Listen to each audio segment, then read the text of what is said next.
በማህበረሰብ ውይይት መካከል ቁጭ ብዬ እያለሁ እየሰማሁ ያዳመጥኩ አንዲት እናት የተናገሩትን እዚህ መናገሩ ተገቢ ትክክልም ይመስለኛል። እናታችን ሲናገሩ ሁለት ወንድ ልጆች አሉኝ። አንዱ ከኢትዮጵያ ፌዴራላዊ ዲሞክራሲያዊ ሪፐብሊክ ሰራዊት ጋር ከኢፌዴሪ ሰራዊት ጋር አብሮ ከመከላከያው ጋር አለ ለሀገር እየሰራ ነው ያለው። ሁለተኛው ከአማራ ፋኖ ጋር ደግሞ ተቀላቅሎ ነው ያለው።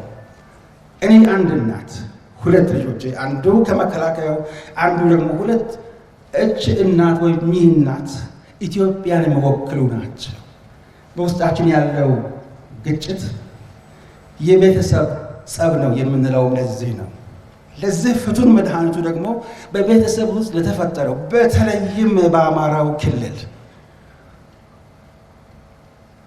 የምክክርን ትርጉም ተጠየቅን፣ ሰጣ ገባን። እነዚህን የሊቃውንት ክርክር እኛ